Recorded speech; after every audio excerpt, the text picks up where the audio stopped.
Lo que quiero mencionar es que lo que Bessent rescató es como bien lo mencionabas, a diferentes amigos y socios. Uno de ellos, el más claro y el que incluso estuvo en Argentina, se reunió con Milei, es Citrone. Eso no implica que todo Wall Street esté a favor y esté contento. Y eso puede generar por lo menos ruidos, y por eso ves en los medios financieros tradicionales de Estados Unidos cuestionando qué es lo que están haciendo. Recordemos que cuando Trump empieza la guerra arancelaria, Wall Street lo aprieta y se baja Trump de la guerra arancelaria. Es decir, ya ha sucedido que Wall Street le tuerce el brazo a Trump. Por eso, y entonces acá hay una figura importante, obviamente que hay otros bancos, pero el JP Morgan en Argentina siempre tiene mucha está muy bien el punto y no es sutil, injerencia, y hay que verlo. Sí. Vuelvo a un punto para que también quede claro. Hoy que la secretaria del Tesoro de Estados Unidos, o sea, Estados Unidos diga voy a vender dólares, te cambia el escenario. Cambia el escenario. Esto no implica... Yo te aviso que te los vamos a comprar todos. Estamos dispuestos a comprarte todo lo que fabriques. Y ahí dame, y que te doy el cierre. Déjame que te doy el cierre porque me parece que es fundamental. Digamos, estaba hablando de lo financiero, de la intervención, pero hay un punto en la que es imposible no coincidir con lo que decís, que acá lo que se define va a ser el voto. En el voto es lo que define. Digamos, y hago una referencia histórica. 1946. ¿Quién era el embajador de Estados Unidos en Argentina? Braden. Y Braden armó la Unión Democrática, digamos, de alguna forma. ¿Quién era? Estaban los radicales, demócratas progresistas, los socialistas, los comunistas, todas las cámaras empresariales, los conservadores y sectores del ejército. Vos agarrás y decís, frente a eso, digamos, en ese momento Perón no era después lo que fue Perón. Bueno, ganó las elecciones. Y ahí cambia. Cambió. Entonces, bueno, hoy lo que queda, digamos, frente a eso es las elecciones, no tener ese aval. Porque del otro lado lo que tenés es todo ese ejército de Estados Unidos. Es Lamelas o Kicillof. Sí, y hay un punto también a sumar en términos de pérdida de soberanía, porque incluso la definición de vender dólares la toma Bessent.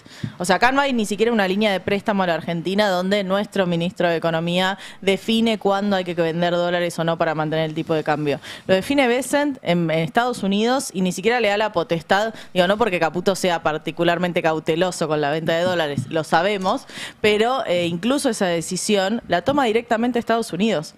Pero entonces, ¿cómo van a decidir ellos el tipo de cambio, la cantidad de monedas? Es una locura, toda la política monetaria. Hay un tuit por ahí que retuitea Milei, donde dice que después, con esos pesos, un día le pueden invadir al soviético el mercado, voltearlo y que vuelva a asumir Milei. Y Milei lo retuitea. Una aclaración sobre eso. El tuit es real, el retuit de Milei no, ¿eh? El retweet de Milei está montado, digamos, como con Photoshop, le pusieron arriba el retuiteado por Milei. Ahora... Era plausible. La cuenta que emite el tuit es una cuenta del ecosistema de Santiago Caputo. Ese tuit tiene origen en la Casa Rosada, aunque no lo comparta Milei. Porque es una cuenta que era de un personaje... Es como cuando que Santiago Caputo habla él, pero por otra cuenta. Claro. Esta era una cuenta que se hizo masiva, se la compraron al dueño original y hoy la usan para... Pero no vi el mensaje. ¿Qué es lo que decía el mensaje? El mensaje decía 2027 asume Kicillof, Bessent aprieta el botón rojo, vende todos los pesos, hiperinflación, se va Kicillof, 48, chicos, 48. Milei de nuevo para salvar la situación. Contando, digamos, cómo queda directamente encepada la democracia por este tipo de reconociendo el factor de desestabilización que tiene esta intervención de Estados Unidos. Absolutamente. Bueno, si compran muchos pesos, algún día van a tener tantos pesos que te desestabilizan. Bueno, pero lo que digo es, eso que está arriba está agregado con... yo me fijé, entré al timeline de Milei, digamos, a ver... Ahora, ayer anoche acá habían entrado también, Fíjense, no sé si está Juanpa Costa. Pero no importa, a ver, leámosla. Igual la usina de ese mensaje es la Casa Rosada. Dice año 2027, gana Kicillof las elecciones, Scott aprieta el botón vender en matriz y nos tira la base monetaria que se compró en pesos. Give me my dollars. Dame los dólares. Dame los dólares. Mega devaluación y arranca la hiper. Renuncia al soviético, Kicillof, asume el jabo para solucionar otra vez el quilombo, seguro de cambio. Y bueno, es como también estos gobiernos de derecha Bueno, si tuvieran muchos pesos lo pueden hacer. Sí. No, y te van comprometiendo. Macri lo hizo con el FMI, Claro, después quedas completamente acotado en la posibilidad de acción. Absolutamente. Imagínense que si no hubiera habido acuerdo con el FMI en el 18, la gestión de la pandemia hubiera sido distinta. Se hubiera podido tomar deuda en vez de emitir, eso hubiera significado una inflación más baja. Digo, te cambia absolutamente todo. Ahora, Milei está viajando... Perdón, pero lo que cambia, que me parece fundamental, no para engrandecer el FMI, pero mal que mal el FMI es un organismo multilateral. Entonces no es solo Estados Unidos. Acá tenés la acción directa de Estados Unidos en la política monetaria argentina y de un Estados Unidos que está gobernado por Donald Trump.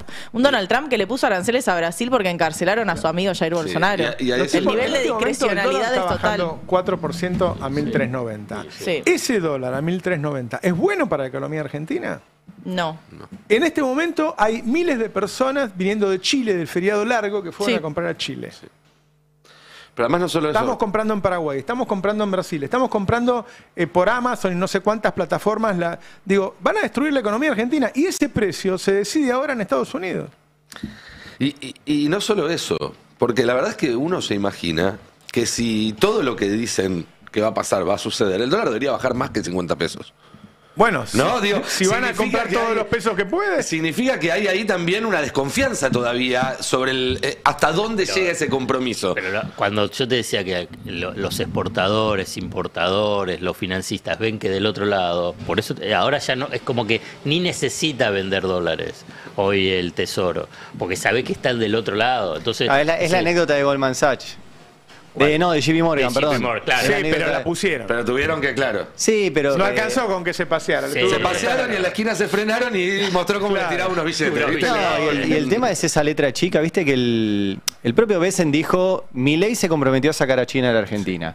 Le preguntaron a Guillermo Franco si Guillermo Franco dijo de ninguna manera no está lo de China. Lo dijo Bessent. Sí. Dijo no creo, no dijo de ninguna manera. Dijo no creo que involucre lo de China. Sí. Pero la palabra demasiada imprecisión. La palabra pero lo dijo textual. Que está en el gobierno lo dijo, son irrelevantes. Son irrelevantes, no, a eso iba. Lo dijo Lamelas. Claro. Dijo, vengo a frenar los negocios con China. Y eso es la relación tonta, porque... Fíjate que este dólar va contra el campo y además ellos están pidiendo que suban las retenciones. Sí, claro. Porque estamos asociándonos a un competidor. Bueno, claro. A eso iba. O sea, es una relación poco inteligente. Sí. O sea, pero hay algo más además. Estados Unidos ni siquiera necesita hacer que Milei diga ahora que va a ser X, Y o Z con China. Una vez que esto esté terminado de establecerse, va a darles órdenes. Entonces, yo no creo, yo creo que se habló del tema China y que hubo compromisos. Pero podría no haber ningún compromiso, esperan a poner la plata, hacer el swap, todo eso, y después levantan el teléfono y te dicen, negro, tenés 48 horas para dar de baja este contrato o este contrato. Y no tenés ninguna herramienta para negarte. De hecho, hoy citaba tu nota porque fui por el mismo lado, los antecedentes. Vos decías Perón del 46. 10 años antes de eso fue el pacto Roca-Runciman. Sí, 32. Sí. Y ese pacto, entre otras tantas barbaridades, decía que no podía haber frigoríficos argentinos. ¿Por qué? Porque competíamos con los frigoríficos de Inglaterra. Y acá va a ser lo mismo, te van a decir, no puede venir una empresa china 100 años después repitiendo la misma pavada, abrazándose además a la potencia que está entrando en declive. Porque en la década del 30 Inglaterra estaba entrando en declive y ahora Estados Unidos está entrando en declive. Bueno, y ahí hay un rol de los productores, ¿no? ¿Dónde están los comunicados? Porque los productores le venden principalmente, a las exportadoras que luego le venden principalmente a China. Entonces, no solo esto los perjudica en términos de que el tipo de cambio está más apreciado, sino también en términos de, ¿qué va a pasar con nuestro principal comprador? Ahora, ahí con respecto a China, me parece que está bueno aclarar un poco el contexto también. Porque es cuando viene Sabino, es un momento muy particular. No, le voy a preguntar a Sabino cuándo viene. No, pero es importante entender esto. Porque hace unas horas nada más hubo una noticia muy importante, que acá obviamente pasó abajo del radar, pues no se le da bola mucho a la política internacional. Les voy a pedir la placa 3. El gobierno de Holanda nacionalizó una empresa china de semiconductores, de chips. Sí, ahí está. Esto tiene que ver, obviamente, con este proceso que se está dando entre China y Estados Unidos. Este fin de... Trump primero volvió a ponerle aranceles del 100% a China, después los bajó. Se está volviendo a calentar la guerra comercial. ¿Ya los bajó otra vez? Sí, ya los bajó otra vez. Sí, es así. Pero, a ver, hay un proceso de fondo que hay que entender y que es clave. Hoy la industria más importante, pensando en lo que va a ser el desarrollo del siglo XXI, es la industria de chips, que son los que permiten los grandes servers y los grandes centros de cómputo para inteligencia artificial. Y después en un rato podemos incluso hablar del anuncio que se hizo el viernes para la Argentina. Hasta ahora, la cadena global de fabricación de esos chips era una sola. Y donde estaban involucrados todos. Son chips que se fabrican en Taiwán, con insumos que se hacen en Holanda, sobre patentes norteamericanas que utilizan a su vez insumos que fabrica solamente China en base a materia prima que tiene China, África y Chile. Argentina también todavía no se explota. Es decir, hay una sola cadena global de suministros. Estamos en una transición hacia que haya dos cadenas de suministro, porque Estados Unidos quiere asegurarse que su cadena no dependa de China y China que su cadena no dependa de Estados Unidos. Ese es el proceso que estamos viendo y del cual forma parte este acuerdo entre Argentina y Estados Unidos. Estados Unidos tratando de rearmar la cadena de suministros de estos chips que son, insisto, el petróleo del siglo XXI, el elemento más importante. Que quedaron muy atrasados. Que quedaron muy atrasados y que hoy, si bien las patentes son de ellos, China está desarrollando patentes, pero las cosas que tiene China y ellos no tienen no son tan fáciles de desarrollar como otras patentes. Entonces, ¿qué está haciendo? Bueno, en países socios como Holanda está pidiendo que se expropie esas compañías y se las nacionalice. Ojo con lo que pase acá con algunos intereses chinos, por ejemplo en temas nucleares, por ejemplo en temas litio y demás. Esto para que se entienda que el derecho internacional ya no corre, que estamos en una especie de carrera no armamentística ni espacial, sino hacia la inteligencia artificial, que es existencial. Tanto China y Estados Unidos ven que el que gane esa carrera va a ganar todo en el siglo XXI, y que van a hacer, por lo tanto, lo que sea necesario para tratar de ganar. Y Argentina está metida en ese escenario. Podría ser un actor independiente que negocie con los dos y saque lo mejor, pero decidió pegarse al que viene corriendo de atrás. Y que va a hacer lo que sea necesario. Va a destruir el país si hace falta para sacar esta mínima ventaja que le permita recuperar un poco en esa carrera con China. Esto es lo que hay que entender. Le estamos dando poder a un gobierno que está llamando a otros estados y decirle, che, necesito que nacionalices esta empresa. Se utilizó una ley de la Segunda Guerra Mundial que estaba pensada para nacionalizar la industria del pan y la industria del combustible. Y la usaron para nacionalizar una empresa que ni siquiera exporta a China. Es capitales chinos produciendo en Europa, para producir sobre todo para Europa, para Bangladesh, para México, para otros países.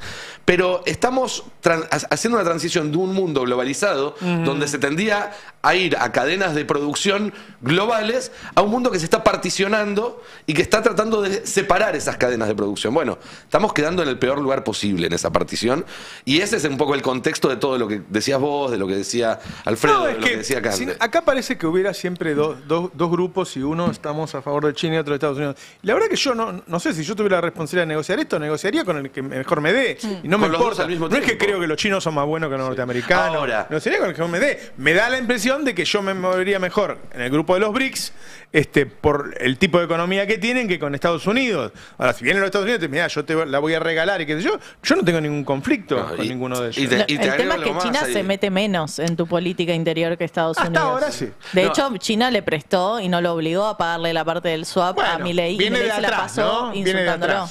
Ahora, pero podría haber hecho algo distinto. Yo creo que Estados Unidos hubiese sido distinto ahí.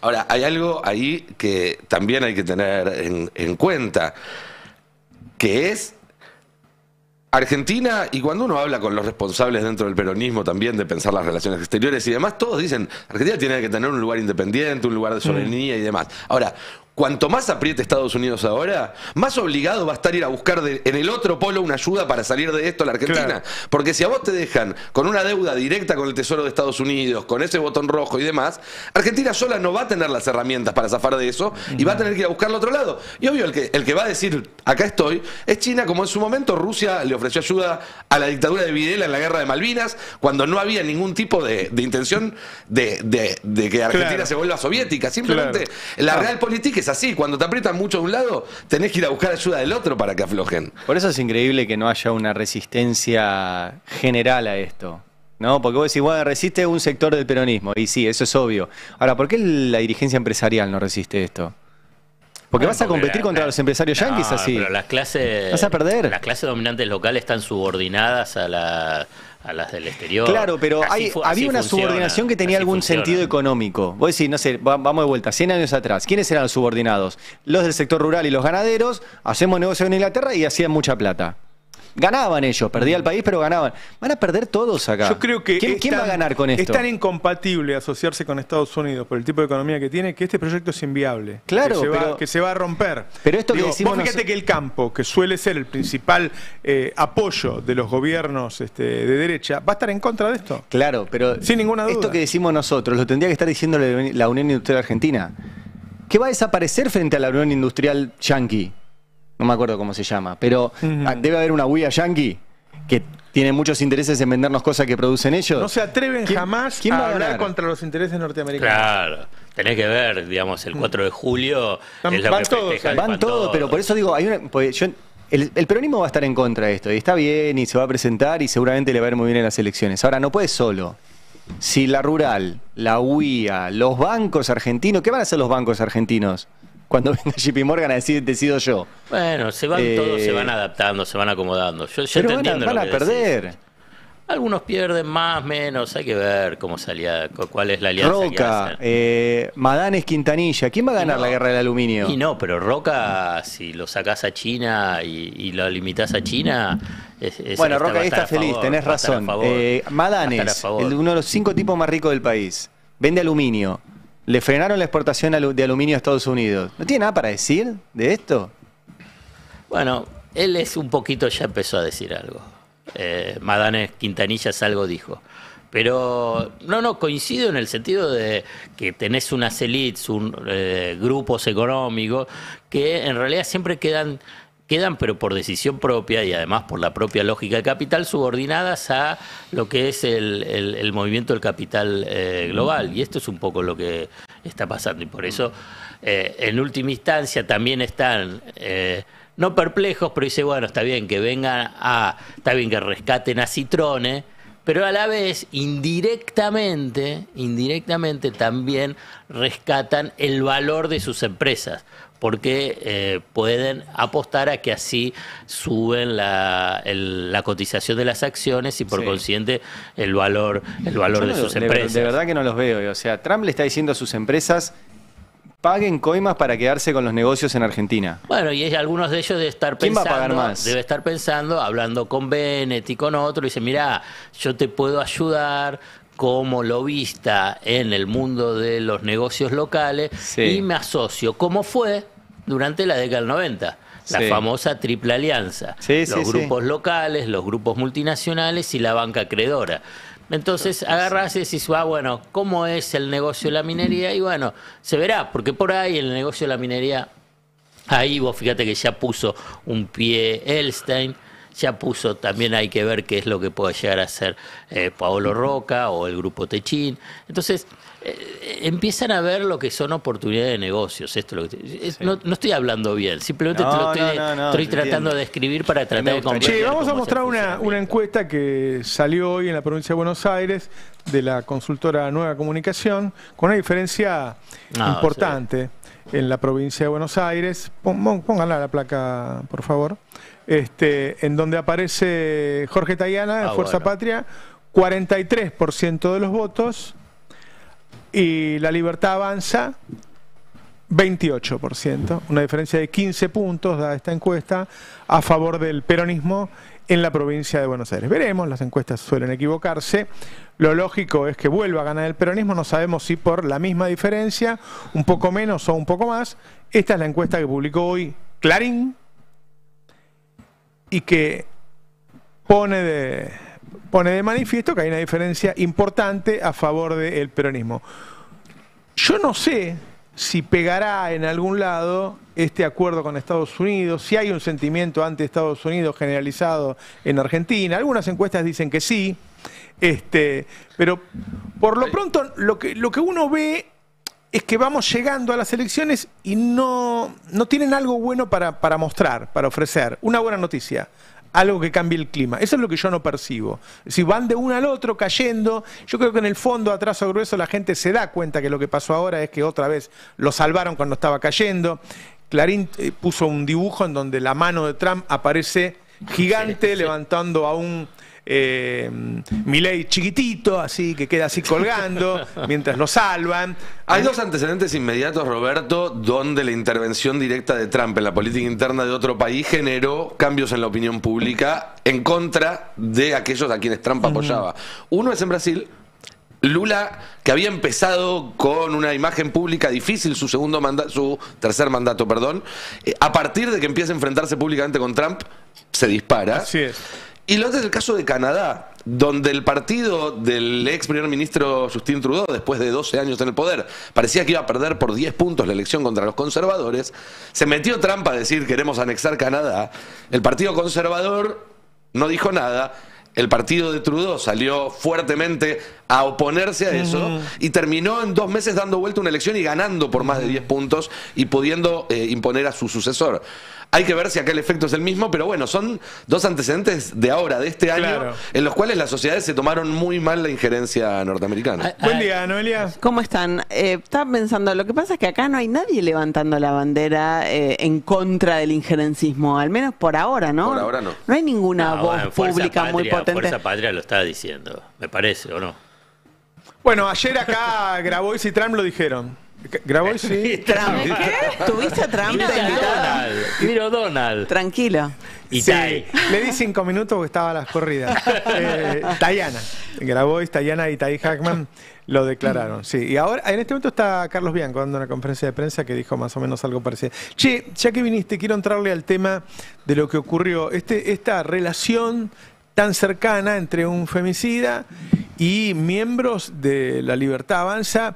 Y digo, no me parece casual, porque la verdad que desde el discurso de Davos, de Milei, hay una cosa que los relaciona. Yo no digo que toda la gente de La Libertad Avanza son femicidas, desde luego, pero estamos hablando de personajes importantes en una relación con un femicida.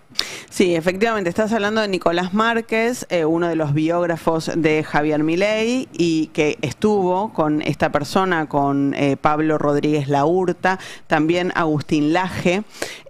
Pablo Rodríguez Laurta está hoy detenido, acusado de haber asesinado ayer a su expareja y madre de su hijo y a su ex suegra, Luna Yardina, de 24 años, y Mariel Zamudio, son las dos mujeres asesinadas. Está acusado también de secuestrar a su hijo de 5 años, el chiquito fue rescatado ayer, y no se sabe qué pasa con un chofer de Uber a quien él contrató porque él vivía en Montevideo. Esto sucedió en Córdoba. Para trasladarse de Montevideo a Córdoba contrató un chofer de Uber que hoy está desaparecido.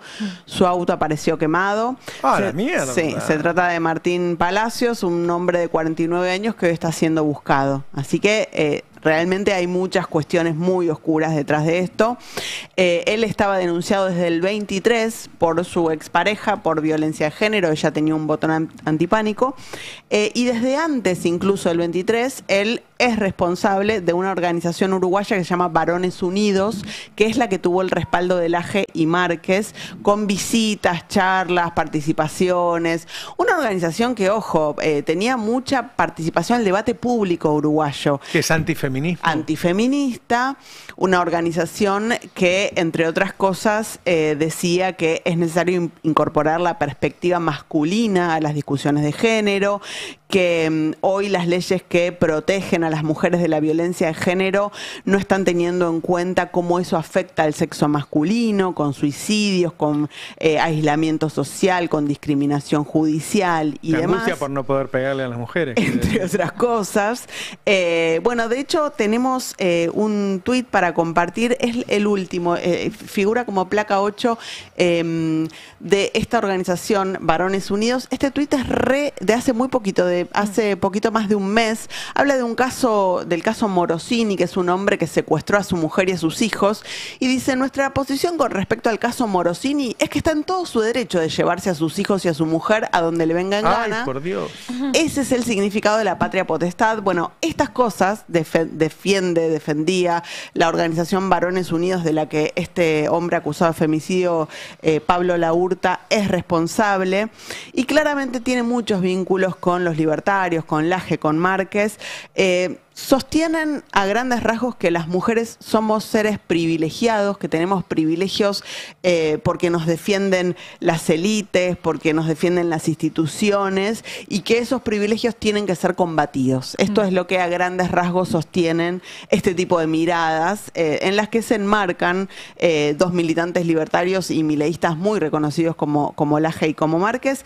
Vamos a... Bueno, Laje hasta se decía que podría ser el que llegue como presidente si son exitosos. Lo dijo el propio Milei. Milei lo quería, lo veía como sucesor. Que sea su sucesor, absolutamente. Bueno, es el presidente de la Fundación Faro, ¿no? Agustín Laje. Es el marco teórico, si se quiere, de ellos. Fundación que es financiada por algunos de los grandes empresarios argentinos. Por casi todos, ¿eh? De los grandes empresarios argentinos, casi todos. Digo, ¿a dónde llegó la crisis dirigencial que yo vengo manifestando, no?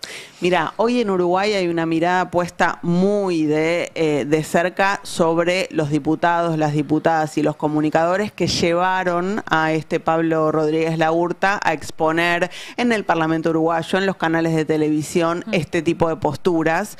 Bueno, ojalá se contagie también acá para quienes financian y quienes propalan este tipo de ideas, porque este hombre, insisto, no solamente ya tenía denuncias, sino que venía diciendo todo esto en sus redes sociales. La cuenta X, que recién hoy es suspendida por la red social X, la cuenta Varones Unidos, que obviamente venía siendo denunciada por hostigamiento, hostigaba a la ex mujer hoy asesinada de Pablo Rodríguez Larreta, pero a un montón de mujeres con temas vinculados a esto que ellos impulsan, esta campaña sobre las falsas denuncias, que incluso acá en la Argentina hay un proyecto de Carolina Lozada para penalizar estas falsas denuncias que este tipo de organizaciones dicen hacen las mujeres para separar a los padres de sus hijos. Vamos a escuchar a Pablo Rodríguez Larreta en la presentación del libro de Agustín Laje, es el tape número 5. Bueno, estamos aquí en el anexo del Palacio Legislativo con Pablo Larreta en la presentación del libro El libro negro de la nueva izquierda. Pablo, buenas tardes, gracias por la oportunidad de invitarnos a cubrir este evento. Pablo Larreta, soy de Varones Unidos, la Organización de Derechos Humanos de los Hombres, donde tratamos de generar un poco más de conciencia sobre las vulneraciones a los derechos humanos de la población masculina principalmente. Y bueno, acá lo que estamos hablando, gente, como pueden ver, es un evento en el cual van a participar Agustín Laje y Nicolás Márquez, comentando un poco todo el tema de la ideología de género y el tema del feminismo, de los lobbies LGBT y de cómo se articula todo ese trabajo sobre la sociedad mediante organismos internacionales, mediante los partidos políticos, mediante el trabajo político en las universidades también. Nosotros deberíamos tener una sociedad, ya por empezar el evento, deberíamos tener una sociedad que nos abarque a todos. Bueno, muchas gracias, vamos a la presentación. Esto sucedía en 2018, en esa misma época el movimiento feminista había cobrado muchísima fuerza acá en la Argentina, de hecho 2018 es el primer año en el que se debate la legalización del aborto en el Congreso, que no termina siendo ley, pero bueno, genera muchísima discusión pública. La denuncia por violencia de género en su contra llegaría unos años después, en el 23, pero Laje y Márquez nunca cortan la relación con él. De hecho vamos a escuchar ahora vamos a ver y escuchar otro video en el que le mandan saludos a la Fundación Varones Unidos. Esto es el tape número 6. ¿Qué tal, amigos? Somos Agustín Laje y Nicolás Márquez y queremos mandarles un fuerte abrazo a todos los que conforman la organización Varones Unidos. Muchas gracias por habernos invitado, por haber anfitrionado y organizado toda nuestra estada intensísima aquí en el Uruguay, donde la hemos pasado impresionantemente bien, con una vivencia llena de afecto, de multitud, de medios y de repercusiones. Sigan adelante con esta cruzada que nos es común contra la ideología de género. Un abrazo grande. Chao. Está claro que había muchísimas señales de alarma respecto de lo que podía hacer Larreta, no solo por la denuncia de violencia de género del 23 y las reiteradas después denuncias que hizo su expareja sobre su hostigamiento, sino por los discursos públicos que tenía, ¿no? Y me parece que acá, en ese punto, es donde el reclamo de los movimientos feministas cala, porque es increíble como siempre hay advertencias, siempre hay anuncios, siempre hay señales que nunca son tenidas en cuenta y bueno, termina sucediendo. Yo no sabía ni que existía esto, me parece, no lo puedo creer, es una cosa. Es que hay toda una subtrama que desconocemos a veces, pero que tiene que ver con estos varones que sienten que la responsabilidad de su malestar que tiene que ver con no poder ser ese varón proveedor, que tiene una mujer en su casa que lo espera con la comida lista y él con su salario sostiene a todo el grupo familiar. Bueno, todo ese malestar que no le da, que le genera el siglo XXI, lo tiene la culpa las mujeres. Las mujeres que no quieren quedarse en la casa y sostenerlo y sacrificarse por él y tener a sus hijos y hacer todo lo que dice el varón. A mí algo que está en la denuncia, que él decía que era falsa, de Luna, que dice: desde que comenzamos la relación me manipula, me obliga a hacer cosas que yo no quiero, como tener relaciones sexuales cuando yo no quería, o sea, básicamente una violación, a ir a Uruguay cuando yo no quería, no me dejaba tener redes sociales, no me dejaba tener celular, no me dejaba trabajar. O sea, básicamente la tenía casi secuestrada en su casa, y ahí también vale la diferencia de edad. Digo, ella tuvo el hijo cuando tenía 19 años y él tenía 33 años. Entonces, imaginémonos la subjetividad de una adolescente que está con un tipo que la manipula completamente, y cuando ella logra separarse de eso, el tipo está en una organización de varones unidos que lo que dicen es que las denuncias son falsas y que el problema es que las mujeres secuestran y explotan infantilmente a los hijos, que era lo que denunciaba la Hurta. Bueno, qué oscurantismo, ¿no? Increíble. La Edad Media es una cosa increíble. Con un discurso avalado de la presidencia, ¿no? Literalmente, se vino desde Montevideo, no saltó ninguna alarma, llegó a Córdoba, estuvo escondido en el techo de la casa de la suegra bastante tiempo, acechándolas, hostigándolas, hasta que finalmente pudo matarlas, secuestró al hijo, lo encontraron en Gualeguaychú, o sea, tuvo también tiempo de irse desde Córdoba hasta Gualeguaychú, estaba a punto o con el plan de volver a cruzar a Uruguay con su hijito secuestrado. Ahora, yo además el argumento de que ustedes nos hacen sentir mal es una cosa que no te juro que no me... no. Y pero tiene que ver con que la emancipación de las mujeres pone en riesgo un montón de estructuras de privilegios que hicieron que viviéramos como sociedad. Y obviamente que si se emancipan las mujeres cambia la relación social. Y no vas a tener una mina que esté encerrada en la casa esperándote con la comida caliente, porque ella también está trabajando, porque los salarios de hoy del siglo XXI no dan para sostener un grupo familiar. ¿Tiene que ver con la lucha feminista? Sí, también tiene que ver con las condiciones materiales concretas, donde un solo salario no alcanza. Pero echarle la culpa de eso al siguiente eslabón, bueno, es parte de la estrategia neoliberal profunda, donde vos no te enfrentás a un sistema que no te da respuesta y a que nunca vas a ser un varón hegemónico, ni proveedor, ni multimillonario, ni atractivo, ni nada por el estilo. Bueno, en vez de enfrentar esa realidad y pensar cómo construimos un mundo más igualitario para ellos también, que no son ese macho proveedor ni macho alfa, bueno, en vez de hacer eso, bueno, la culpa la tienen las minas que enfatizan todo el tiempo que no soy ese macho proveedor. Leía una antropóloga brasileña hace un tiempo que decía que este individualismo, este capitalismo salvaje generaba frustración en los hombres que fracasaban, y que entonces esa frustración y esa violencia que no podían descargar contra el jefe o contra que lo había cagado en un negocio, la descargaban en su casa.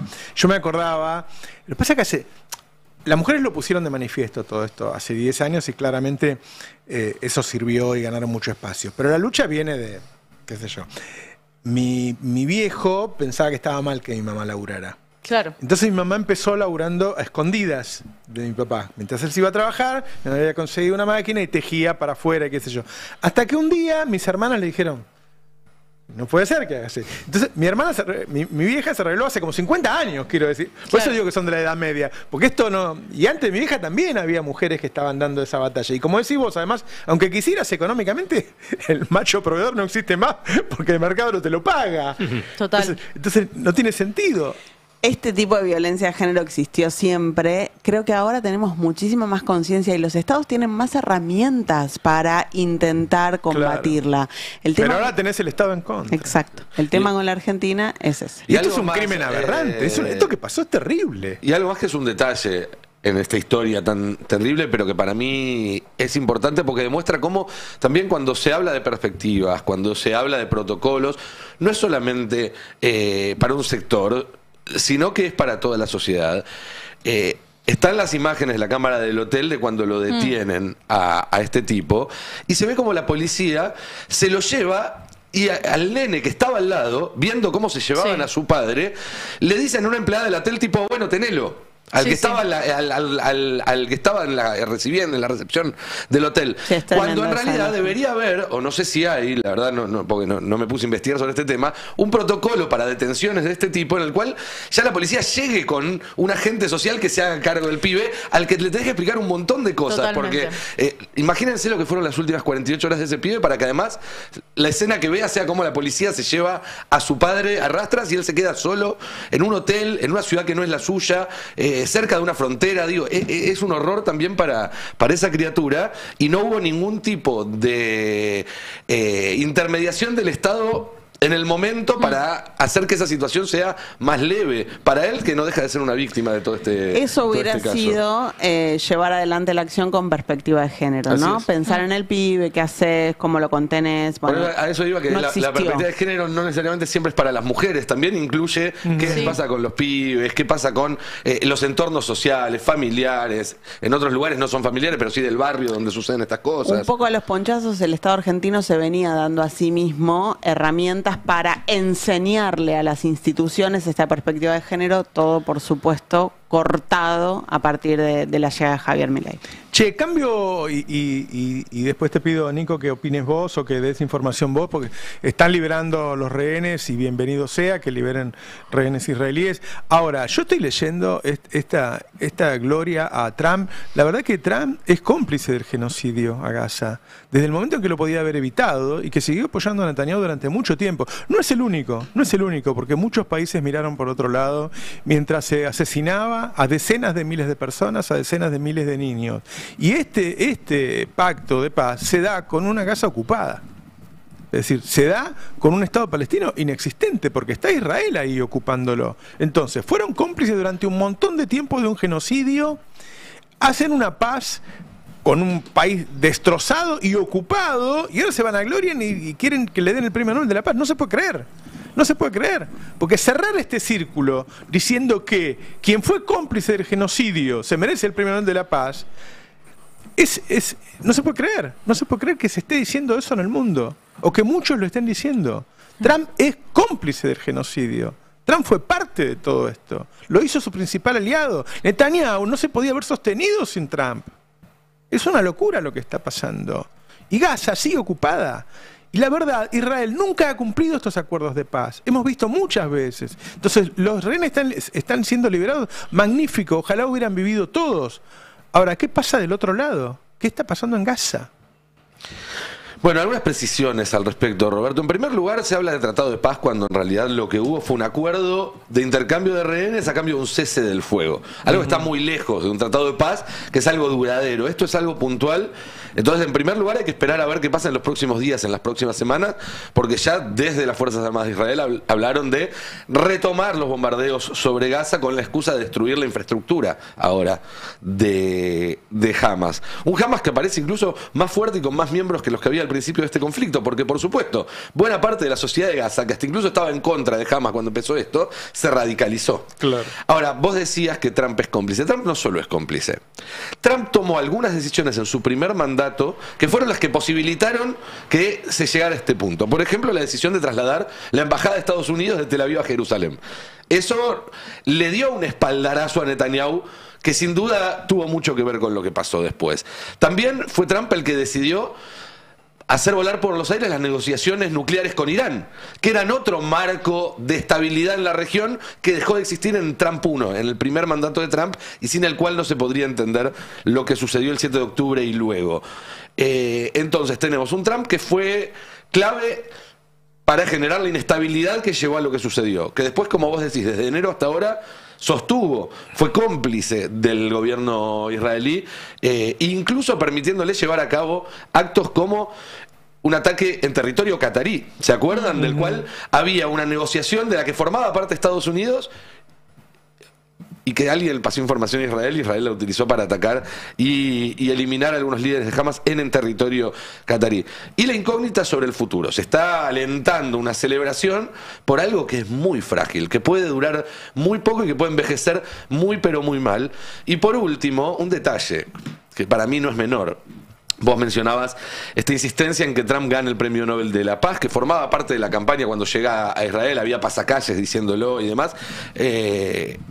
El timing estuvo un poco corrido porque ya se sabía desde unos días antes que había ido para Machado, para la venezolana. La que pedía la invasión a Venezuela. Exactamente. Pero también hay que entender que Trump montó todo esto como un show para postularse para el Premio Nobel de la Paz. Es decir, esta misma Alto del Fuego podría haber tenido lugar hace 3 meses, pero Trump consideró que si sucedía en vivo con la entrega del Premio Nobel, eso le daba más chances. Es todo horroroso. También son horrorosos los planes de reconstrucción de Gaza que tienen que ver con negocios inmobiliarios. Digo, es todo un horror debajo de otra capa de horror, debajo de otra capa de horror. Y la entrega del Nobel también, porque quiere decir que vos vas perdiendo los últimos lugares de seguridad, de prestigio, de humanidad. Porque la verdad, tampoco es cuestión de decir Machado o el gobierno venezolano, pero Machado pedía a los gritos una invasión militar. Machado apoya a Vox, a los locos esos de ultraderecha. Es un personaje nefasto. ¿Cómo le vas a dar el Premio Nobel de la Paz? Sí. Ha pedido golpes de Estado. Y esos son... Yo me refiero, no es porque sea un premio, sino que son los anclas que le van quedando a la humanidad. Lugares de respeto, un Nobel que lo hace por su arrepentimiento. Sí, el Nobel de la Paz siempre, digamos, fue polémico, de Kissinger en adelante, o quizás antes también. Se lo dieron Obama. Esto es exagerado. Pero esto es muy fuerte. Te hago un último comentario porque me parece que también es justo para redondear. En ese marco de incertidumbre, en ese marco de tragedia y demás, hoy es un día de mucha felicidad para las familias de los secuestrados israelíes que volvieron y para los palestinos que van a tener por delante un periodo que ojalá sea largo de mayor tranquilidad y de mayor seguridad para sus vidas. Y eso también hay que ponerlo sobre la mesa, sin que eso signifique decir que lo de Trump es magnífico, lo de Trump es perfecto, ni borrar ninguno de los crímenes que se cometieron hasta ahora. Pero la verdad es que la felicidad de quienes hoy reciben una familiar con quien no tuvieron contacto mucho tiempo, de un lado o del otro del muro que separa Israel de la Franja de Gaza, es enorme y también hay que detenerse en ese momento de felicidad para gente que tuvo 2 años muy complicados. Además de la sensibilidad humanitaria que uno tiene por los asesinatos que hubo, no tengo duda que este genocidio va a hacer que estén 100 años más en guerra. Porque... va a generar, obviamente, una resistencia, una gana de venganza y qué sé yo, en quienes se solidarizan, en quienes están del mismo lado que los palestinos, que va a hacer que la guerra no termine nunca. La solución es política. Quiero decir que uno no puede decir que fue una buena decisión política lo que se hizo. Es como si vos ves en un cuarto como van matando pibes. Una vez que mataron miles y miles, quedan 5 pibes, entrás y decís, debe el Premio Nobel de la Paz porque salvé a estos 5. Decís, no puede ser. Vos sos el cómplice del genocidio. Sí. Por eso, la solución al problema en unos días se va a acomodar todo así y se va a olvidar, porque al fin y al cabo eran unos chicos pobres que a nadie le importa. La solución y ni siquiera tenemos imágenes de esos chicos. Y lo que pasó desde el 7 de octubre en adelante alejó muchísimo la posibilidad de que haya una solución política. Y eso se ve también en Cisjordania, eso se ve también en Siria, en Jordania, en los países de alrededor. Fue sin duda una de las grandes tragedias de este siglo. Sigue siéndolo, porque hasta tanto no se repare esa tragedia, sigue en curso. Yo desconfío mucho de Alto el Fuego. Pero absolutamente, y tenés razones para desconfiar.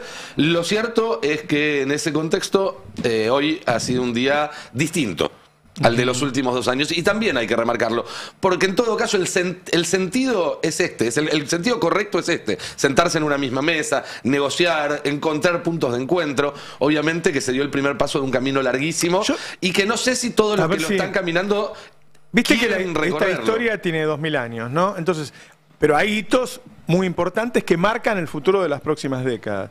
Si yo viviera en Israel, no estaría tranquilo con esto. porque pensaría, después de esto lo que voy a tener es mis hijos, mis nietos van a vivir en constante guerra, porque todo ese pueblo, toda esa cultura va a venir contra nosotros nuevamente, porque va a generar un sentido de venganza muy grande. Bueno, ha alimentado muchísimo el antisemitismo en estos 2 años. Pero sí, claro, sin ninguna duda, sin ninguna duda que eso va a pasar. No, está pasando, se ve todo el día. Pero dime, además... No se puede decir, no, bueno, pero a nosotros nos mataron 6 millones, nosotros matamos 50.000 nada más. No, es otro genocidio. Sí, por supuesto. Es otro genocidio del que, en este caso, el Estado palestino, que fue mantenido, a Netanyahu no lo volteó el pueblo israelí en todos estos años mientras hacía esto. Sí, además también hay que aclarar que estos 2 años son el final de una ocupación que lleva medio siglo también. Porque más allá de que después de 2007 se retira las fuerzas de seguridad israelíes seguían controlando quién entra, quién sale. Ha habido agresiones de ambos lados durante mucho tiempo. Lo que digo que este es un hito muy grande. Genocidio va a marcar varias generaciones. Sí, sin duda. Es muy fuerte. Bueno, cambiamos y vamos a... Porque además de todo esto, están cayendo las ventas en Argentina. Sí, además de esta agonía hasta las elecciones en términos del tipo de cambio y de entender un poco cómo va a ser el 27 de octubre, cómo va a ser el día después. Bueno, mientras tanto siguen cayendo las ventas. En la placa 8 tenemos este cuadro que marca las variaciones en las ventas minoristas. Es un informe de CAME que muestra, si vamos a la placa anterior, vemos la evolución de esas ventas... No, perfecto. Esa variación interanual, que es una caída del 4,2%. Estamos hablando de septiembre de 2025 comparado con septiembre de 2024. La base de comparación es mala. O sea, la base de comparación es mala y aún así sigue dando una variación interanual negativa. Y también la variación intermensual es negativa. O sea, la comparación con agosto es de una caída del 2% y van 5 meses consecutivos donde estas ventas minoristas de las pymes, de las pequeñas y medianas empresas argentinas va reduciéndose. Si pasamos a los rubros, ahí sí la placa que seguía, bueno, cuando vemos los rubros, vemos que en el interanual absolutamente todos los rubros, hablo de alimentos y bebidas, bazar, calzado, farmacia, perfumería, textil e indumentaria, todos tienen números negativos. La mayoría dan en el acumulado positivo porque a principio de año se había mejorado la venta minorista, pero bueno, ya con números tan negativos, solo en el intermensual perfumería dio un 1,4%, que dentro del sector decían es parte de la temporada, cambio de temporada, se vende más perfumería, o es un sector que tiene un buen mes normalmente en septiembre, pero el resto de los sectores tiene un mes muy negativo. No sé, por ejemplo, Bazar está 6,2% abajo del año pasado y un 2,6% en comparación con agosto. Textil e indumentaria, que viene siendo de los sectores más golpeados por este gobierno, cayó un 10,9% interanual. Derrumbe.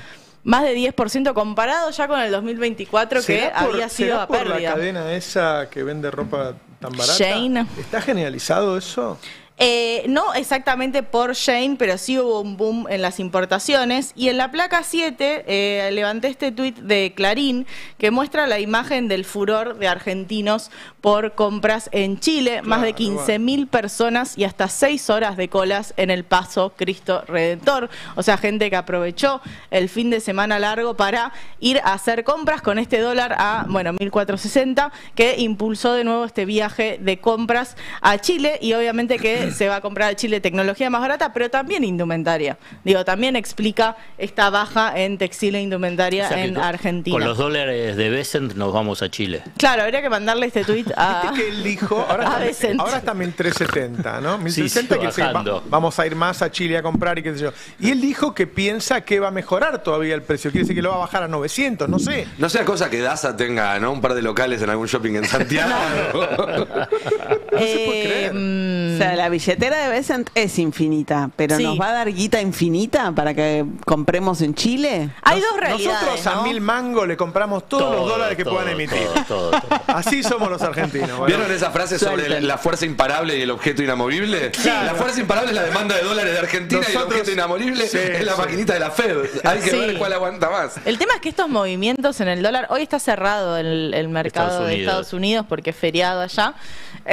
Pero hay que también entenderlos como parte de negocios financieros. O sea, estamos hablando de Caputo, el Messi de las finanzas, y Scott Bessent, otro Messi de las finanzas, o podemos resumir en dos tiperos, que en cada subida y bajada de precios, acá hay negocios, Claro, pero la multimillonarios. inestabilidad es la que te hace el negocio del trader. Si fuera Exacto. todo estable, si no tuviéramos estos problemas, ahora, cada vez que vos haces así, ahí ganás en cada una. Y acá estamos viendo el día a día. O sea, un día lo vemos para arriba, otro día para abajo, según la noticia. Ahora hay mucha expectativa, obviamente, por la reunión de mañana con Milei y Trump. Se espera algún anuncio más concreto en relación a justamente las relaciones comerciales entre Estados Unidos y Argentina. Digo, pensar un plan un poco más de mediano plazo, por lo menos, que no sea hasta el 26 ¿Lo va a de atender octubre. ahí en público con todas esas payasadas que hacen? Van a almorzar. Pero llega Trump para mañana. Bueno, está confirmada. ahora está en la agenda. Sí, está Por ahora está en la confirmada.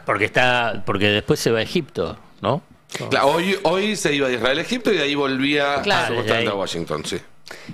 Van a almorzar y van a tener su reunión bilateral, sí. Va a haber escenita ahí con la prensa y los sillones, ¿no? Como le pasó a Zelensky en algún momento. Pero humilla a todo el Ojo, mundo por eso, ojo ahí con lo que pueda llegar a pasar, porque es imprevisible. Te puede decir cualquier cosa. Te puedes subir o te puede Te puede tirar decir, escúchame, 2 veces te tuve que rescatar en medio año. Digamos, Escúchame, pero no te reelegían a vos. Estas no son las elecciones de reelección. ¿Cuántos problemas tenés en 2 años, flaco? Porque también puede ser que por un lado él le diga a Bessent, ahí está la plata, pero después él haga todo ese acting para quedar bien, por ejemplo, con los productores del campo que se están quejando. Claro. Entonces que por un lado dé la plata y por el otro lado haga un acting que lo deje a Milei en es un lugar un acting complicado. para su gente, al Claro, fin y y al por cabo. supuesto. Ahora los A productores Trump no lo votan argentinos... el 26 acá Claro. en la Argentina. Va a decir, ahora los productores argentinos van a trabajar para ustedes, farmers, para los productores yanquis, como siempre debió ser. Dupliquen las retenciones.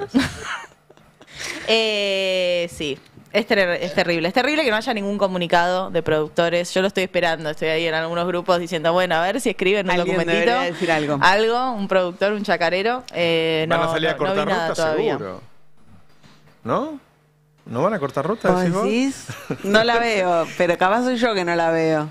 Claro. Escuchá, para el regreso, viste que vuelve, la comitiva vuelve el miércoles a la mañana. Va Caputo de nuevo, que acaba de volver, va de nuevo para allá. Vino para ver a Majul. ¿Cómo suma millas, Caputo, Está full.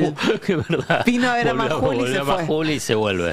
El miércoles a la mañana vuelven y el miércoles al mediodía la Cámara de Diputados acaba de citar a Caputo para que dé explicaciones sobre estas negociaciones que implican para la Argentina y demás. No le gusta mucho ir a la Cámara de No va a Diputados. ir. Tiendo a creer que no va a ir Fue una ahora. sola vez, se sintió violentado cuando Gabriela Cerruti le pasó un papelito, ¿se acuerdan? ¿Te acordás de Sí. Se eso? fue llorando y no volvió nunca más. Él No me volvió a mandó. presentar presupuesto. Él le pasó un papelito a Gabriela Ah, Cerruti. él- Sí, Gabriela Cerruti es le verdad. hacía muchas preguntas Es verdad. como diputada del peronismo y él le manda un papelito diciendo, tengo 2 hijos o algo así. No me Tengo- matés, tengo 2 Tengo hijos. 2 una cosa hijas, una cosa así. Bueno, eso fue un escándalo total y se terminó yendo. Yo creo que no va a ir, Es pero muy malo declarando también, eso es cierto. Digo, lo vemos cuando En va con algún Majul, momento es malo se- declarando. Esa es la línea de defensa de la coalición cívica. Bueno, pero es verdad, no es bueno, no es buen declarante. en algún momento el Congreso va a tener que hacer algo con un poder ejecutivo que le hace Yo pito tengo una catalán. duda con- Más tarde tendrían que ir Karina y Lugones también, ¿no? De 2 horas más tarde están citados Karina y Lugones por las coimas en Yo discapacidad. tengo una duda con respecto al Fondo Monetario Internacional y Estados Unidos, si saben con quién se metieron. Porque Argentina tiene la particularidad de...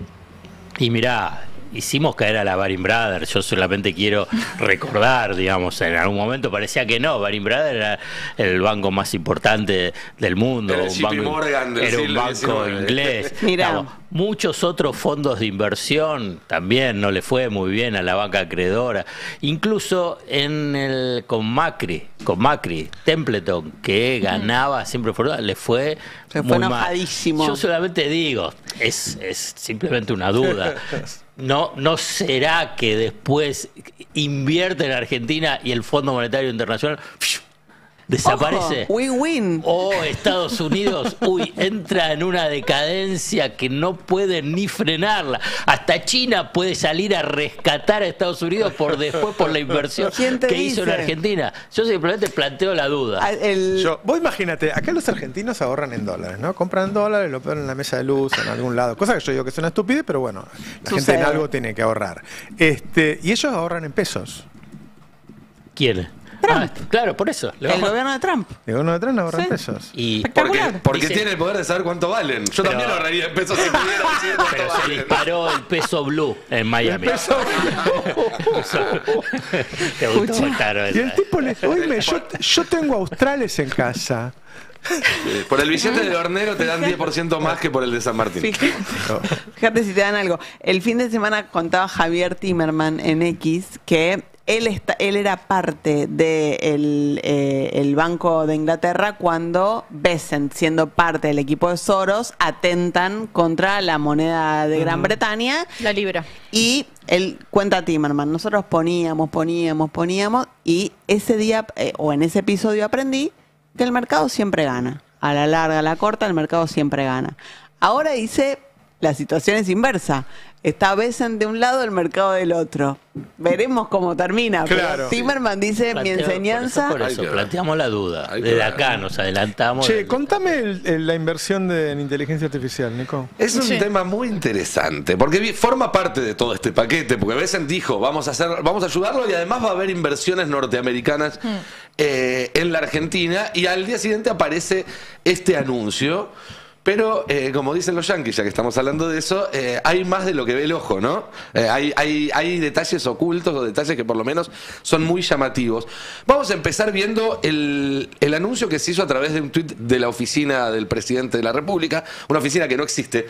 Digo, para empezar a ponernos a tono con el resto de la noticia, donde cuenta que Milei recibió en Casa Rosada, junto a Reidel, que es el especialista supuestamente en cuestiones de inteligencia artificial y nucleares, a representantes de OpenAI, quienes le anunciaron el lanzamiento de Stargate Argentina, un proyecto pionero de infraestructura de inteligencia artificial que situará a la Argentina a la vanguardia del ecosistema global de inteligencia artificial.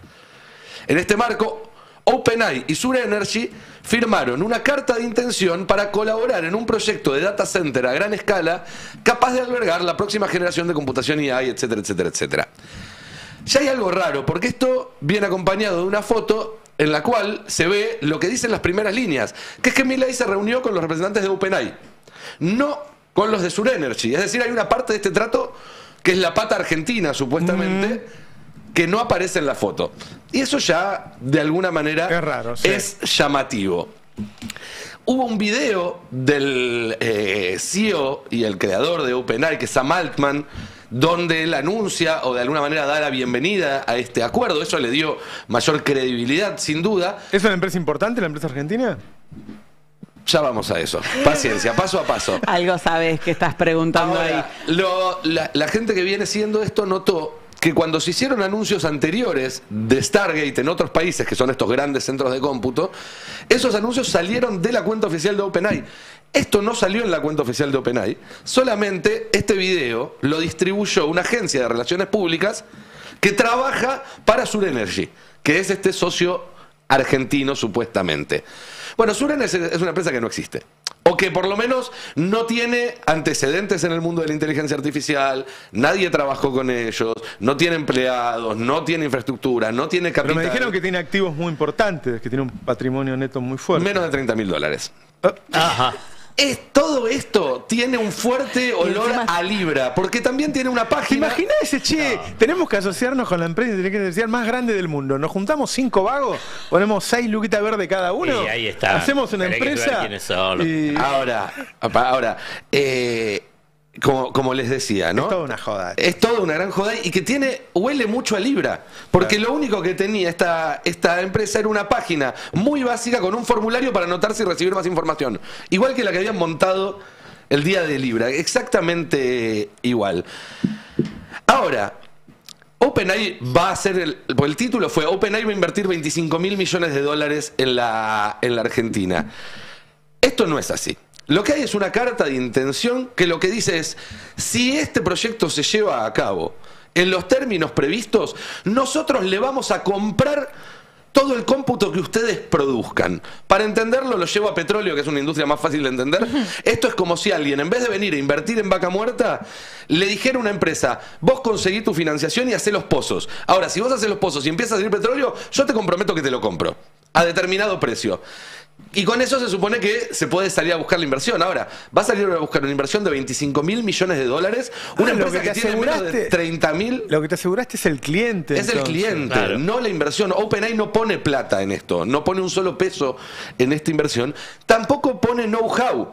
Y ahí está la otra pregunta. ¿Y los 25.000 millones de dólares a qué refieren? Sería el valor total de la inversión. Es lo que va a salir a buscar Sur Energy, esta empresa que no tiene ningún antecedente y que tiene un capital de menos de 30.000 dólares. ¿Se entiende? Una empresa sin antecedentes, con un capital de menos de 30.000 dólares, dice, voy a salir a buscar 25.000 millones de dólares de inversión. Flor, salgamos a buscar guita, nosotros tenemos más de 30.000. Te hago algo más. Sur Energy habla... Sur Energy, que nadie conoce, en algunas notas salió presentada como una empresa argentina y otra como una empresa de propiedad argentino-norteamericano. Ahí ya hay dos versiones distintas. Por otro lado, se habla de que va a haber un partnership, una asociación, con una empresa líder a nivel global en infraestructura de la nube. Porque claro, para montar estos mega servidores tenés que tener a alguien que sepa hacerlos. OpenAI no pone el know-how y Sur Energy no lo tiene. Bueno, no se sabe quién sería esta empresa global experta en la infraestructura de la nube. Probablemente tampoco esté ese acuerdo todavía Pero sellado. entonces no tenemos ni la guita, ni la tecnología, ni la guita, ni la tecnología, ni nada. Lo que sí tenemos probablemente es un buen negocio. Como con todo esto que está pasando. ¿Por qué? Porque la persona que está a cargo de Sur Energy, que es una persona cuyo nombre lo tengo por acá, se llama Emiliano, tiene un apellido complicado, Kargieman, es a su vez fundador y CEO de Satellogic, que es una empresa de satélites de observación que hace negocios con Seguridad Nacional de Estados Unidos, que hace negocios, es decir, con la CIA, con el NSA y demás, pero que además recibió el año pasado una inversión muy llamativa de otra empresa que se llama Tether, que es una de las grandes empresas de cripto a nivel global. Son los dueños del USDT, que es el dólar cripto. Es una moneda cripta atada directamente al valor del dólar y que se utiliza para muchísimas transacciones porque no fluctúa como el Bitcoin o como otras cuestiones. Bueno, por algún motivo, esta empresa de cripto invirtió en esta empresa de satélites argentina, también en empresas de negocios agro de Argentina, y ahora aparece vinculada a Sur Energy. Digo, ahí se empieza a armar un entramado y demás. Pero además hay una figura en particular que llama la atención, que es el secretario de Comercio de Estados Unidos, que es un tipo que se llama Lutnick. Estamos hablando de una persona muy importante, que es dueño de un fondo de inversión que también tiene participación en todo este entramado de empresas. Con lo cual, otra vez, aparece un negocio que pareciera estar hecho a la medida de los amigos de Trump. Claro. Como el que veníamos hablando de Besant y Citrone. Bueno, en este caso con Lutnick, que estaría metido en este anuncio, y esta Sur Energy probablemente sea una empresa conformada por amigos de Trump y amigos de Milei, haciendo negocios con la inteligencia artificial y el plan nuclear argentino, que es la pata que falta. ¿Por qué? Porque estos grandes servidores, el principal insumo que tienen es la energía. Se calcula que un servidor de las características que quieren instalar acá consume la misma energía que una ciudad de 250.000 habitantes. De hecho, tienen que ponerlo en algún lugar que le dé energía. Eso es lo que tienen que tener cerca energía, que sea más frío, reduce los niveles. Por eso en la Patagonia. Exactamente. Pero también hay estudios hechos en Estados Unidos que donde sea que se montaron este tipo de centros, de data centers, aumentó el precio de la energía doméstica e industrial en los alrededores. Claro. Porque consumen más de lo que... o sea, siempre son el cuello de botella. Si vos les das 100 watts, te consumen 100. Si le das 200, te consumen 200 y así. Claro. Entonces, bueno, habrá que ver cómo avanza esto. Pero el supuesto anuncio de 25.000 millones de dólares invertidos por OpenAI en la Argentina es humo. Probablemente es un humo hecho a propósito de cara a las elecciones, para darle credibilidad a los anuncios del día anterior de Besant y también para poner la elección en un plebiscito tipo, mira, que si votás a la Libertad Avanza van a venir todas estas empresas, y si votás al peronismo no. Es la versión sofisticada de te van a poner un Apple Store en la 9 de julio. ¿No? Claro. Solo que ahora, como la gente ya no cree que le vayan a poner un Apple Store en el 9 de julio, te dicen, bueno, van a venir las grandes empresas del mundo a invertir en la Argentina. Bueno, no es a invertir, todavía no sabemos quiénes son, no sabemos de dónde van a sacar la plata. Y se va generando cada vez una diferencia más grande entre lo que él promete y cómo está viviendo la gente, ¿no? Eso claro. Es sin ninguna duda. Digo, entre lo que vos contás y lo que contó Sí. ella recién de la caída de ventas sobre la caída de ventas del año anterior. Es muy fuerte. Es Ayer un recién poco, lo que dijo la bomba tucumana en la mesa de Mirta Legrand, que dijo, y todo el ajuste. Claro. ¿En qué nos redunda a nosotros? Qué bárbaro, me llama la atención que Cristina Pérez haya dicho que llegó a la Corte el martes pasado el tema de la extradición de Machado y lo haya dicho, qué sé yo, en un canal de televisión, con la mesa de Mirta, que haya dicho una cosa, que todos sabemos que no es así. ¿Cómo se ha naturalizado? Y para mí Cristina Pérez no es cualquiera, la verdad, qué sé yo, condujo el noticiero de mayor audiencia durante muchos años en Argentina. Que diga algo que todos sabemos que no es así y lo afirme sin ningún problema. Es como otra etapa, ¿viste? De la fake news, ¿no? Donde cualquiera, incluso alguien, no sé si llamarle prestigioso, pero como mínimo ha sostenido un puesto importante de gran audiencia durante muchos años, Cristina Pérez, y que se naturalice y lo diga. Y claro, mucha gente por ahí no lo sabía que está ahí, pero todos los que estamos en el periodismo, los empresarios, qué sé yo, el círculo rojo, como le dice, todos sabemos que Cristina Pérez estaba mintiendo para sostener y defendió cómo funciona la justicia en Argentina, que no lo defiende nadie. Muy llamativo la verdad. Lo que está ocurriendo de que se puede hacer cualquier cosa. Y la cruzó con mucha altura Valentina Bassi, porque otra de las cosas que dijo es que las pensiones por discapacidad que dieron de baja era porque las familias eran chorras que se estaban choreando la guita de las pensiones. Bueno, y ya sabemos que las auditorías fueron diseñadas especialmente para que no puedan ser aprobadas y recortar pensiones. Pero además, qué falta de sensibilidad. Sabía que estaba Valentina Bassi, sabía la historia de Valentina Bassi y ella habla con ese desparpajo, además con propaganda, porque no es información, propaganda oficial, digamos. Cero empatía, sensibilidad. Intentó un poquito un golpe bajo con eso porque dice, la plata que le corresponde al hijo de Valentina Bassi se la chorearon todas estas familias que tenían las pensiones truchas. Peor todavía. Y ahí es donde Valentina le dice, no, escúchame. A mí lo que más me llamó la atención igual es que en esa mesa había sentado un gobernador que se dice opositor a ese gobierno y no dijo ni pío. Miró en silencio todo el intercambio. Gladys y Valentina defendieron a los argentinos mucho más que un gobernador de una de las provincias más grandes del país y que se dice opositor. No pudo abrir la boca.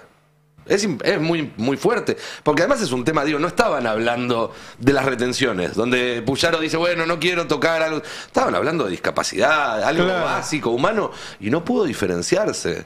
Eso es Provincias Unidas. Los que están proponiéndose como suplentes de Milei. Es eso, están corriendo, calentando al lado de la banda para entrar por Milei como representantes de los mismos intereses. No son una alternativa. Le ayudaron a sostener la ley de DNU vigente. O sea, básicamente, bueno... Con una ayudita del JP Morgan. Ahí es donde ahí es donde lees cómo juega Provincias Unidas. Ponelo, a ver, ¿lo tenés? Porque si hay un 40% de pensiones para discapacitados que son truchas, también es gente que está recibiendo algo que le corresponde al hijo de Valentina. Pero mira, yo ahí quiero hacer una salvedad porque justo decís algo que se repite mucho. Nadie que esté relacionado con la discapacidad quiere que una persona que no tiene discapacidad reciba una pensión. Ahí estamos juntos, completamente juntos en eso. Transparencia siempre. Lo que pasa es que la auditoría que se hizo no fue para buscar transparencia, fue para ajustar. Se sacaron de encima 100.000 pensiones. Un montón de pensiones al voleo, porque ya sabemos cómo fue. Mandaban a direcciones que no existían, la gente se quedó sin pensión. Me escribió un montón de gente a mí, un papá se quedó sin su pensión para su hijo, tenía trabajo informal, y así, de un día para el otro, nunca se enteró que le había mandado carta de documento a un domicilio que no existía. Sin la pensión, vos perdés el beneficio de incluir salud, que es la obra social para los que no tienen obra social. Su hijo se quedó sin las terapias. O sea, no solo su papá perdió la pensión para comer, sino que su hijo se quedó sin sus terapias de apoyo. Cuando convulsione ese niño, porque tenía epilepsia, ¿quién le va a dar el anticonvulsivo? Entonces, cuando hablamos de las pensiones truchas, estamos de acuerdo, pero recontra de acuerdo que nadie tiene que cobrar pensiones si no lo merece. Pero estas auditorías fueron un desastre. Sí, las auditorías tienen que hacerse bien. Hicieron muy mal a la motosierra, digamos, ¿no? Pero porque lo que querían era ajustar, no querían transparencia. Tenés razón que... Qué genia, ¿no? La claridad para exponer algo que pasa en la territorialidad y que está muy lejos muchas veces de la mesa de Mirta y de la mesa de todos los políticos. Y la frialdad para explicarlo y no mandarlos a la mierda, ¿no? Total, no, reina. Porque yo en su lugar... Ahora, hay que salir a bancar esas cosas, ¿no? Yo pensé en su momento que eran nada más que Majul y Viale, que eran capaces de sostener estas cosas, pero... La verdad que Cristina Pérez debería pedirse unas vacaciones, algo. Decir, bueno, yo no puedo hablar mientras mi marido sea ministro. Es la misma Cristina Pérez que había salido a decir que había coimas en el entorno presidencial después de que saltó lo del 3%. Hizo un editorial con eso y no volvió a decir nada más, ¿no? Bueno, es que hay una incompatibilidad, qué sé yo, muy difícil, no sé. Pero tampoco nadie te obliga a sostener esas cosas, porque son temas muy sensibles. Yo creo que eso es lo que los hunde. Yo creo, el tema de que a la gente le falta plata y la gente los ve, que le sacan a los discapacitados, que además los roban, en el mismo lugar donde sacan, los roban. Ese tipo de cosas, porque se va generando. Mira, yo iba a comentar algo, hoy a la mañana se enfermó, se sintió mal el abuelo de mi pareja, de Noelia, tiene abuelo Noelia. Sí, y llamaron al PAMI y a los 10 minutos estaba el PAMI ahí. Quiero decir que no todo anda mal, hay cosas que son estructurales, que funcionan y qué sé yo, y bárbaro, yo agradezco que el PAMI haya ido rápido a atender al abuelo de mi mujer. Ahora, cuando ellos aparecen robando en esos lugares, la gente se entera, la gente no es tonta. Estos programas de los que hablan, Majul mide 1 punto, Viale mide 2, digo, son 100, 200.000 personas, acá viven 50 millones de personas, no se sostienen esas mentiras. Entonces, tiran a la mierda su credibilidad, repito. Para mí Cristina Pérez no es lo mismo que el otro por el hecho de que haya estado al frente de un noticiero muy importante. No importa si a mí me gusta o no me gusta. Es muy importante el noticiero de Telefe. Lideró durante muchos años. Desde que, digamos, se retiraron Mónica y César, tomaron la posta ellos. ¿Para qué llegar a ese lugar? ¿Cómo vas a bancar esas auditorías que sabemos que fueron truchas, fueron un ajuste nada más? Es un tema muy sensible. Yo creo que en esa elección de 13-14% de la provincia de Buenos Aires debe haber jugado eso. Es un gobierno cruel, la gente ya le sacó, ya sabe que es así, que es un gobierno cruel. Hay que meterse con los más desfavorecidos de esa manera, muy fuerte, muy fuerte. Y después la red de cómplices alrededor de esto. Esto es porque... Nosotros nos acordamos en la dictadura de Gómez Fuentes, que era un tipo que estaba en el noticiero de Canal 7 y decía hubo un enfrentamiento y estaban matando gente. Sin llegar a esos lugares, acá ha muerto mucha gente por Milei, la verdad. La gente que le sacaron los remedios ha muerto y este periodismo decía, no, bueno, lo que pasa es que le hacían recetas para el sobrino. Barbaridades, han justificado cosas horribles, cosas horribles. Venimos de un periodismo, el anterior, el de la nata que armaba causas, y ahora pasamos a un periodismo que justificó aberraciones. Los niños que no se pueden adenterar en el Garrahan, unas cosas terribles, mintiendo. Y claro, pueden mentir solas en su noticiero. Cuando van a una mesa, aparece alguien, como decís vos, con mucha solvencia, la verdad lo hace, va así, que no lo pueden sostener. Y yo no entiendo por qué rifan, quiero decir, su credibilidad, su prestigio, lo que hayan ganado en su carrera. No sé por qué. Pues siempre van a estar. Ahí yo, no desde Neustadt y Grondona, yo sé que hay una continuidad y pueden decir cualquier cosa. Y, perdón que sea tan escéptico, pero es que siempre está, es la impunidad, el estable. Fíjate, Majul decía que Macri era Mandela. Y acá está. Algo de Mandela tenía. Tenía algo de Mandela porque un día se encontraba y le afanó la billetera. Tenía algo de Mandela.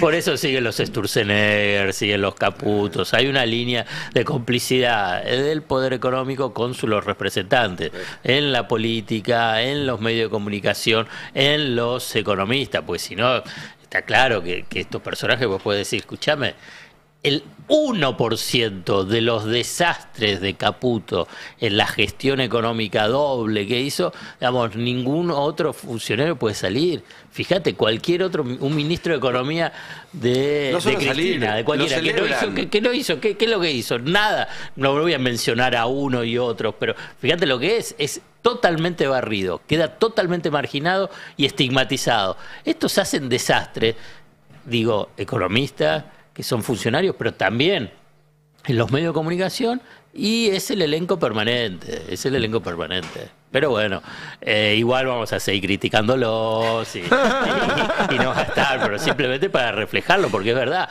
no quiero dar nombres, basta, porque lo de Cristina Pérez, qué sé yo, es patético. Ya lo a mí vimos, me llama más la atención. Pero no vimos con la flechita, Roberto. Lo de la. Ay, a ver, después de eso, ya que, ¿cómo volvés después de la flechita de Cristina Pérez? Te pregunto. Puede volver porque es Cristina Pérez y por eso se sienta ahí. Se puede sentar ahí, después de la flechita. Porque, ¿cuál es? ¿Qué es lo que dirías en el bar? Si una persona te dice la flechita, ¿qué? Y seguimos, punto. Nada. Y no puede ser nada. Ya está. Empieza con P, termina en elotuda. Alguien lo tenía que decir, bueno, perdón. Nos tenemos que ir, Tano. Cuando el Tano se para, yo ya sé que nos tenemos que ir. Ahora viene Adrián Murano con sus verdades afiladas. Qué afilado que está Murano. Mucha gente lo está viendo a Murano, ¿eh? Ojo, mucha gente. Che, llegó Ibope. Epa. La radio está cuarta ya. Muy bien. Yo digo, discúlpenme, ¿no? Pero el ranking de todos se arma entre 10. Todos los otros 9 tienen $1.000 millones. Así que nosotros, que estamos segundos en redes, estamos terceros en Concord, estamos cuartos en Ibope y somos 4 gatos locos acá. Contamos las monedas, la seguimos peleando y vamos a llegar a primero porque nada. Es así. Los domingos damos segundos en Ibope, es cierto. ¿Qué nos gana uno que hace fútbol, no? En la red, creo. ¿Qué querés? Y es difícil contra el fútbol. No, además, yo estoy domingo a la tarde. Yo estoy a las 7 de la tarde. A las 7 de la tarde está Boca o River. Boca o River. Boca o River. Sí, sí. El otro día en Boca estaban pidiendo decir, che, lo corremos que está Roberto a esta hora. Claro. Chao, abrazo a todos y a todas. El Destape 1070. El Destape 1070. Radio y punto.